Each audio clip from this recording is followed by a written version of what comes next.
तो one nation one election विषय पर बीजेपी की बैठक जेएलएन मार्ग स्थित पंचायती राज संस्थान के सभागार में आयोजन। बीजेपी प्रदेश अध्यक्ष मदन राठौड़ इसकी अध्यक्षता भी कर रहे हैं, संबोधन दे रहे हैं। चलिए सुनिएगा। और विद्यार्थी जीवन में विद्यार्थियों में राष्ट्रीय चरित्र निर्माण करने के लिए इन्होंने अपनी महती भूमिका निभाई। और यही नहीं, अनेक प्रांतों में काम करते करते उत्तर प्रदेश जैसे और हिंदुस्तान का सबसे बड़ा प्रदेश जो लगभग उस समय 85 लोकसभा देता था, और उस प्रदेश के भी आप संगठन महामंत्री रहे। और यही नहीं, लगातार 3 बार हिंदुस्तान के प्रधानमंत्री के नाते आदरणीय नरेंद्र भाई मोदी जी को जीता करके भिजवाने का काम भी इन्होंने किया।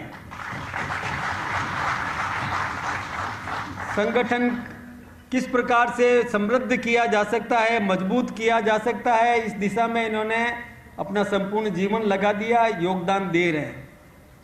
और अभी जो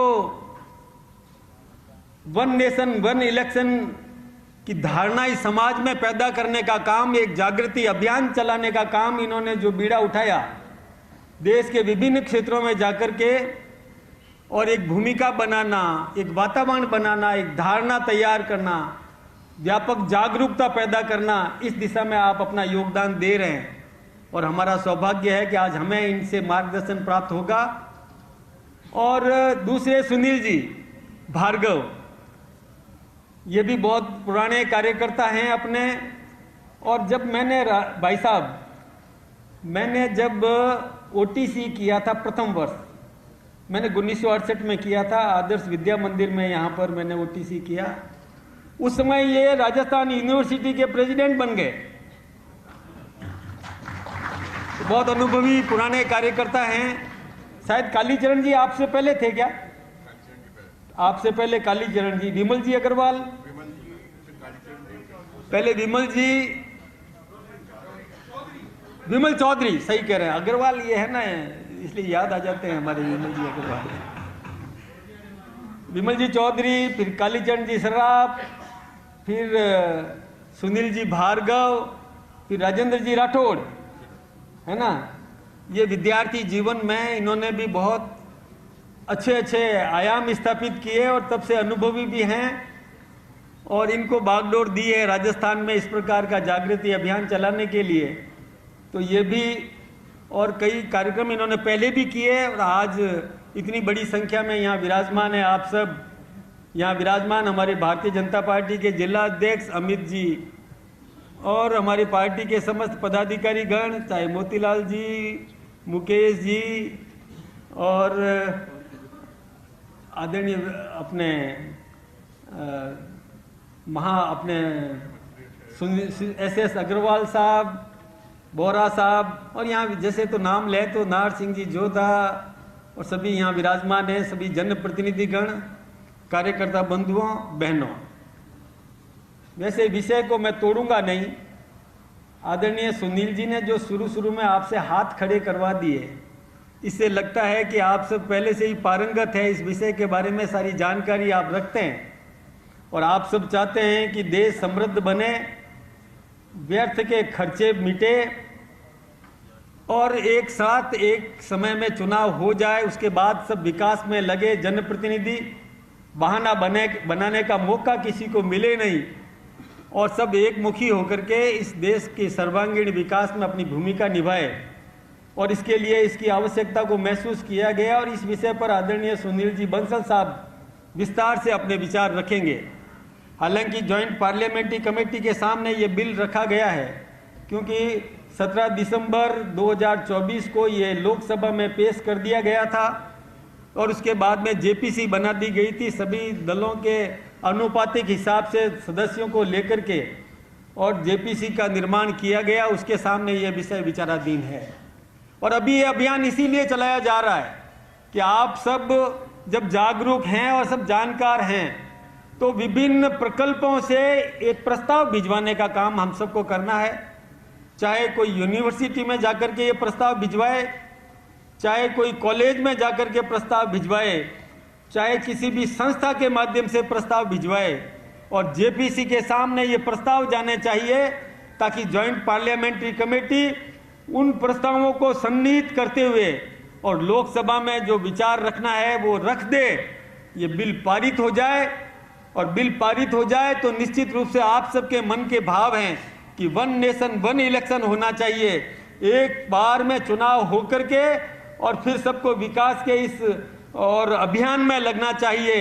तभी जाकर के हम अपने देश के प्रधानमंत्री नरेंद्र भाई मोदी जी की इच्छा के अनुरूप, उनके मन के भाव हैं कि 2047 में हमारा देश विकसित भारत बन जाए, उस दिशा में हम ये कदम आगे बढ़ा सकें। और मैं आप सबका आह्वान करना चाहूँगा कि आदरणीय सुनील जी बंसल साहब के आह्वान के बाद, उनके मार्गदर्शन के बाद, हम उनके मार्गदर्शन को अपने साथ लेकर के जाएं, कंठस्थ कर दें, उसको पाथेय के रूप में अपने साथ लेकर के जन जन के बीच में जाएं। ये अभियान सर्वव्यापी अभियान बनना चाहिए। आम नागरिक के मन में, अंतःकरण में इस प्रकार का भाव जागृत करने की जरूरत है कि वो ये प्रभाव दबाव बनाए, इस जेपीसी के सामने दबाव बनाए, उसको ये और इस प्रकार का और मजबूर कर दे, मजबूत कर दे कि वो हमारी संसद के अंदर और जेपीसी ये विषय रखे और हमारे और संविधान में इस प्रकार का संशोधन करके 1 स्टेट 1 नेशन 1 स्टेट 1 इलेक्शन और 1 नेशन 1 इलेक्शन। और हमारे मुख्यमंत्री जी ने भी इस प्रकार का अभियान चलाया है। आदरणीय भजनलाल जी ने भी इस अभियान को इसी की और किस प्रकार से हम राजस्थान को लाभान्वित कर सकें। राजस्थान में भी, क्योंकि आप जानते हैं कि कोई भी संसद के अंदर बिल पेश होता है, वो फिर हिंदुस्तान की आधी से अधिक विधानसभाओं में पारित करना पड़ता है। आधे से अधिक विधानसभाओं में पारित होने के बाद में फिर से संसद में पेश होगा, उसके बाद राज्यसभा में आएगा और राज्यसभा में भी ये बिल पास हो जाएगा, उसके बाद ये कानून बन जाएगा। उसके बाद हम और जो हमारे मन की सोच है उस सोच को हम परिणति में बदल सकेंगे।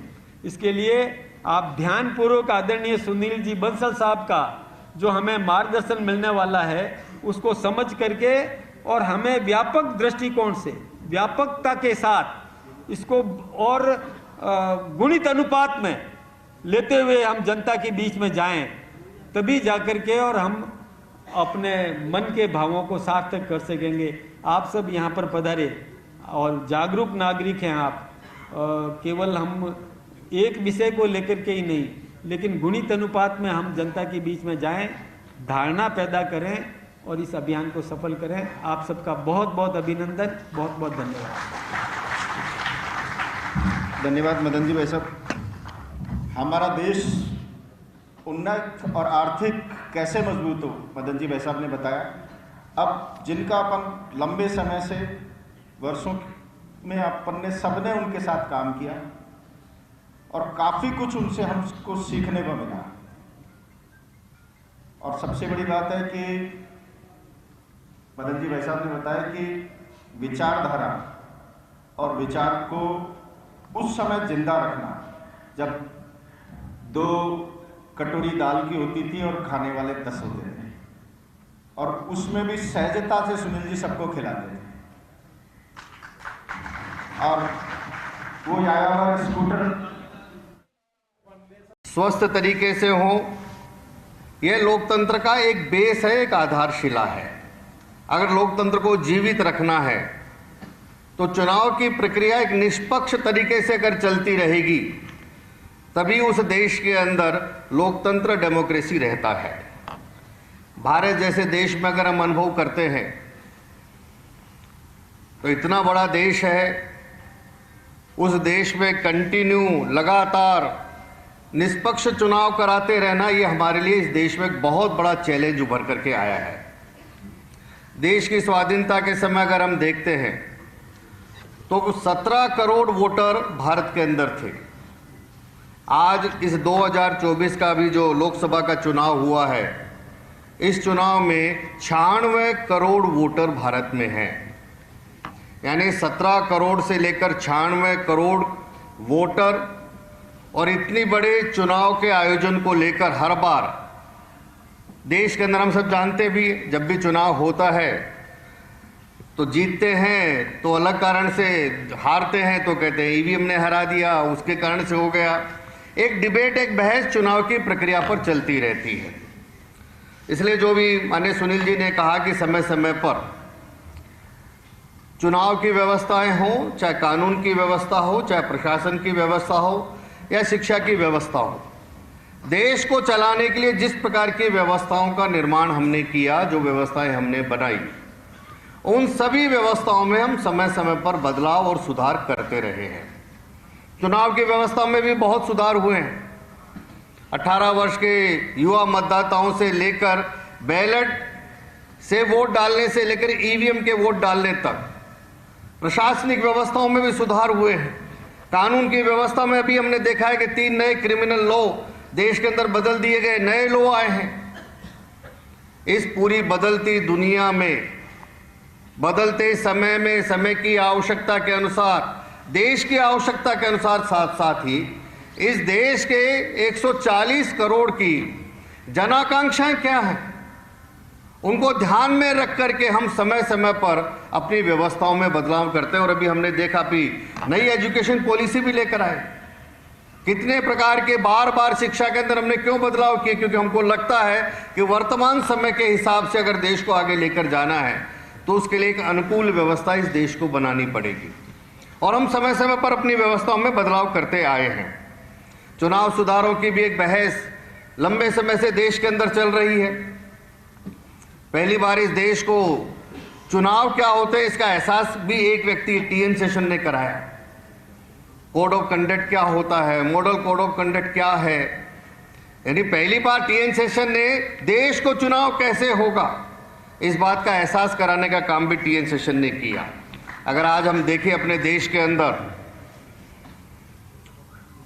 तो हर साल कोई ना कोई चुनाव अपने इस देश में होता है। अगर मैं 95 से लेकर 2025 तक के आंकड़े रखूं तो आपको ध्यान में